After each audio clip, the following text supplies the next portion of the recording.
Oh, yeah. Question 2. We're on sequences and series. Thanks, John. A sequence U1, U2, U3 is defined by that. U1 is 7, and UN plus 1 is UN plus 4. So that's the previous term plus 4 each time for n greater than equal to 1. Show that U17 is 71. Now we've got a choice here, haven't we? We could do this in an unsophisticated way, where we write out all of the 17 terms, and we would get the marks if we showed our working out and did all of that. It's not particularly sophisticated. Or we could think a bit more deeply about what this sequence is. U1 is 7, so that means U2 is UN plus 1 is UN plus 4, so U2 is 7 plus 4, which would be 11. Now we found U2, but we still haven't found what we're looking for. U3 would be 11 plus 4, so that would be 15. At this point, if we haven't already spotted, we now know that this is an arithmetic progression. We've got an AP, we've got a first term of 7, we've got a common difference of 4, and so we're going to use the formula that's printed in the formula book for us that says that UN is A plus n minus 1D, so U17 is 7 plus 16 times 4, and 16 times 4 would be 64 plus the 7 gives us the 71.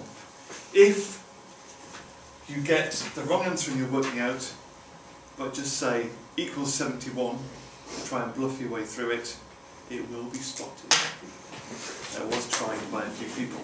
Part 2 of this question says, show that this sum, the sum of the first 35 terms, is the same as the next 35 terms, the sum from 36 to 50. So we actually have to show this. So we have to be quite detailed in what we're describing for this.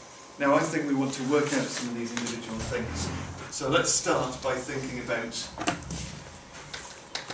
the sum of the first, sorry, n equals 1. The sum of the first 35 terms. Let's begin with that. That's the sum of the first 35 terms. And for an arithmetic progression, that's n over 2 times 2a plus n minus 1 times d. So 2a plus n minus 1, so 34 times d, which was 4. If we put that into the calculator, that comes out to being 2625. Okay, so we've established what that sum is. Now we need to think a little bit more deeply about this sum here. This sum is the sum when you count from 36 up to 50. Now if you're counting from the 36th term up to the 50th, what you could do for that is you could find the first 50 terms and then take away the first 35 terms. And that would leave you with that sum, wouldn't it? So that's our thing. We've got to show that this bit, the sum as n goes from 36 up to 50, we've got to show that that's the same as what we found to start with. We're going to think about that as being the sum of the first 50, because we can calculate the sum of the first 50, minus the sum of the first 35, and we already know what that answer is. So, let's work these things out.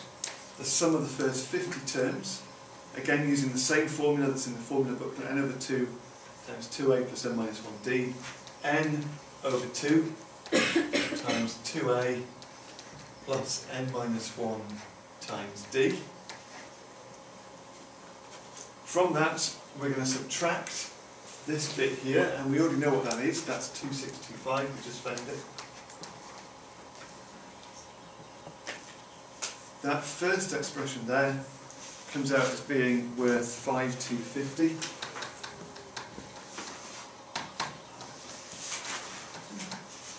And if you do 5,250 take 2,625, you end up with 2625.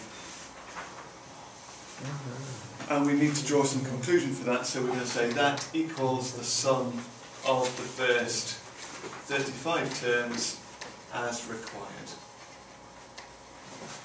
Okay? There actually needed to be some tying together of loose ends in there.